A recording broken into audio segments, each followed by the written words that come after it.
What's good, y'all? It's the one and only King Cow 516 live in the mix, and this is the Swish Flames podcast. Check out our website at www.swishflames.com. Hit us up on Twitter at Swish Flames, and also hit us up on our brand new Facebook page at Swish Flames Podcast.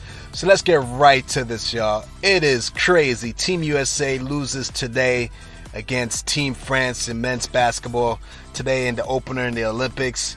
And this is no bueno. Final score is France 83, United States 76. This is very, very, very much so a big deal. And Team USA, as far as men's basketball is concerned, is in trouble. And some of the things I was hoping that they would clean up from learning from the early exhibition losses are not fully cleaned up. This was a game that, man, USA was up, going into half, USA was up, you know what I mean? And still, the third quarter seemed to be the change of the game, because if you look at the discrepancy in score, the third quarter was the worst. France scores 25 points in the third quarter. USA only scored 11, and that really became the difference in the game, because by the time the fourth quarter came, it was only a 1-point difference at the end, with France scoring 21 and the US scoring 20 in the fourth. So the third quarter really became the difference in the game. Evan Fournier, who was on the Orlando Magic and got traded this offseason, ended up on the Boston Celtics, who's a free agent this offseason, had a game-high 28 points. Drew Holiday surprisingly led the Team USA with 18 points. And I say surprisingly because, Drew Holiday, Chris Middleton, and Devin Booker all came into Tokyo sometime, I believe, last night. And, with all the jet lag considerations to flip around and play in this game, for Drew Holiday to lead Team USA in scoring, already tells me that this wasn't a great game for the main guys in there for the starting lineup, because he came off the bench. And this is terrible, and I have a lot of questions about Team USA right now, and I'm going to start off with leadership. I'm going to get back into this whole thing about leadership. Who are the leaders on this team? Well, I believe Draymond Green, I believe Kevin Durant. Those are two guys that have experience, been on prior Team USA teams, and so I do believe they're the head of the snake, right? I do believe Dame Lillard also is going to be a leader on this team because he's the main ball handler. Dame struggled today. He did not shoot the ball particularly well. He only shot 3 for 10 from field goals. He was 3 for 9 from three-point shot. So he's chucking. And this is part of the problem I have with Dame Lillard. As much as I know he's a great player and he's one of the better players in the NBA, this is an area where Dame, in his 30s now, has to grow into and has to start transitioning at his age. Now, he can get away with it on the Portland Trailblazers, where they need him to be that guy to shoot high volume.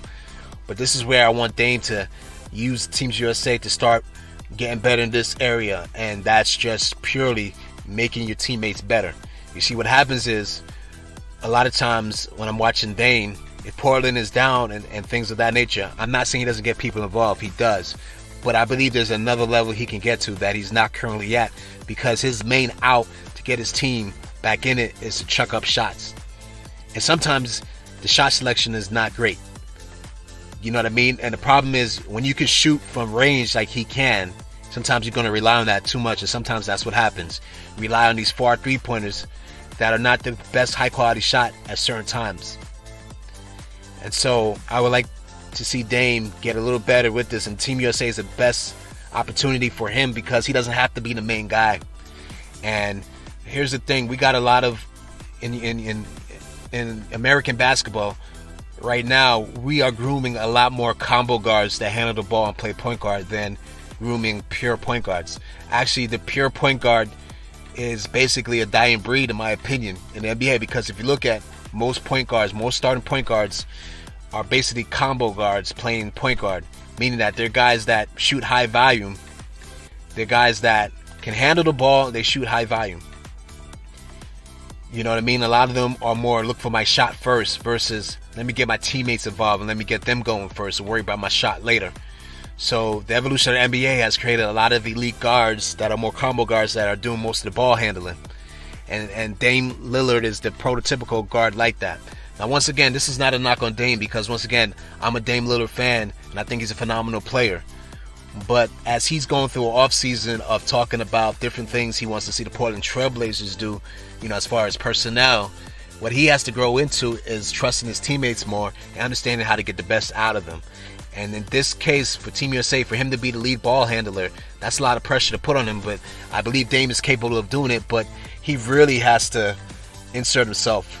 You know what I mean? Because right now, the margin of error for Team USA after losing this game, they can't really afford to lose another game. So they're really going to have to turn this around. The next game is on Wednesday versus Iran, which is a game they should win. But I'm not taking anything for granted right now and say that they're just going to dominate, because they haven't shown to be consistent. They haven't shown that they're playing at a high level consistently. So, but they have no more room for error. So on Wednesday, when they go against Iran, it's a must win. They have to win out, against Iran. And I believe the game right after that will be Czech Republic. So the U.S. has no more room for error. But what I would like to see from Dame is he needs to get his assist up, and that be the focus. You know what I mean? I don't want to see Dame taking, high volume shots right now. You know what I mean? He needs to get everybody involved and try to put people in position to win. Kevin Durant, I'm not excusing him either. He had a horrible game. And to me, this is the difference in a ball game. Kevin Durant had a horrible shooting game. He was 4 for 12 and 1 for 6 for 3. Kevin Durant ends up only 10 points. You know what I mean? And he ended up with 5 personal fouls. You know what I mean? He had a horrible game. It's probably his worst game so far playing for Team USA. You know what I mean? And so these are some of the things that Team USA can't afford. You have a small margin of error, so they need great games out of Kevin Durant. You know what I mean? They need him to be that easy money sniper. They need him to be that assassin. You know what I'm saying? But the starting lineup, what the U.S. threw out there was Draymond Green, Bam Adebayo, Zach LaVine, Damian Lillard, and Kevin Durant. And so what they are trying to do, they move Jason Tatum coming off the bench so that they can have a little juice coming off the bench. You know what I mean?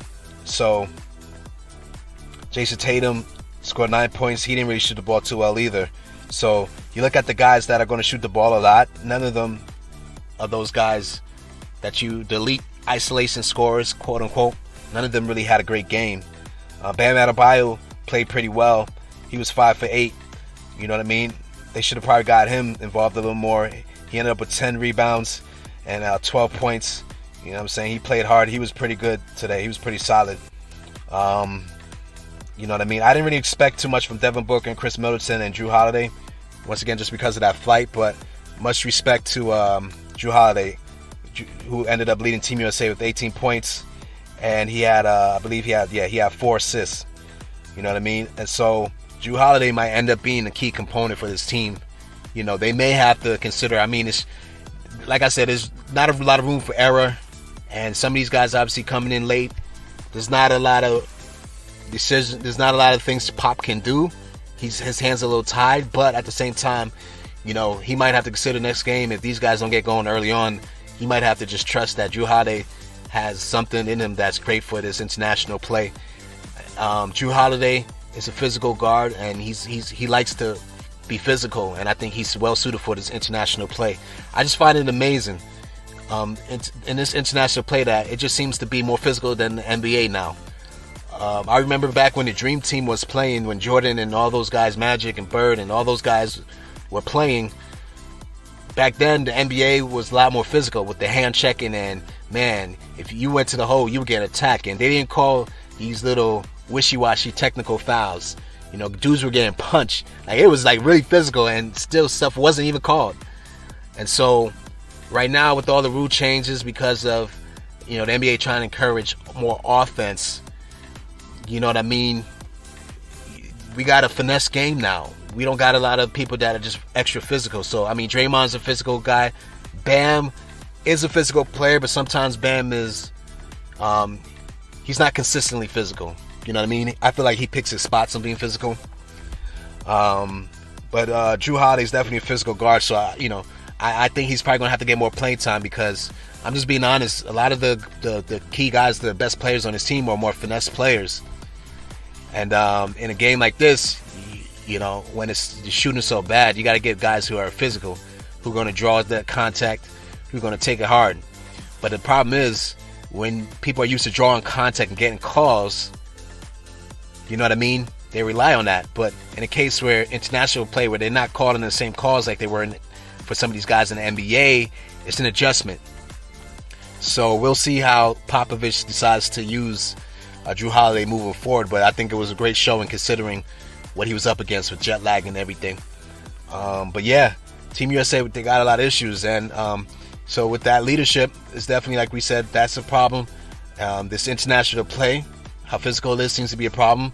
You know, Rudy Gobert is on France, and he's obviously playing center, and France basically has Rudy Gobert staying in the paint. That's another difference with international play, where he's in the paint, and there's not a 3-second defensive rule. You know, in the NBA, no defender can stay in the paint for more than 3 seconds, unless they call that. But international play, Rudy Gobert can basically sit there, and him at his height, that's and I'll say this: Gobert didn't have a block today, but his presence was still felt. You know what I mean? Clogging up that middle, because he doesn't really have to move out that middle the same way he would in the NBA. So they couldn't stretch him out. And even if they try to stretch him out, they weren't even hitting shots at a high enough clip to even have France respect him stepping out.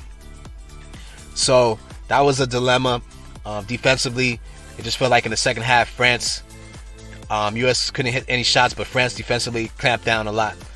You know what I mean? And that's pretty much some of the issues that the U.S. have. And the other main thing I want to stress is just, and I'm going to be the first to say it, as much as I respect Greg Popovich, I don't know if he was the best selection for Team USA. I understand why they transitioned into him after Coach K, because he was part of the team. And I understand, out of respect to who he is and his stature and his resume, I get all that. And once again, I know Greg Popovich is a great head coach, but I'm going to throw something out there to all you guys. And I'm going to sit there and say, is Greg Popovich even a top 3 coach in the NBA right now? So does Team USA really have an upper echelon of coaches right now in the NBA? You know what I mean? Maybe he's top 5, but I find it hard to sit there and say that I feel like Greg Popovich is a top 3 coach right now in the NBA. Now, out of resume, of course, you know, his resume, nobody could beat his resume because of the length of his coaching and all the accomplishments. I get that. But as far as right now, who the best coaches are, you know, there's a few other coaches that I would perceive people will select in front of Greg Popovich. So I don't perceive Popovich will be coaching 4 years from now, but they're really going to have to consider who they're going to transition after this Olympics into that head coaching spot. And they need to pick one of these up-and-coming guys that can commit to the next maybe 8 years to really sit there and get a game plan together of how to build this U.S. team so that we can get back to dominance. You know what I mean? I think that's going to be crucial and important.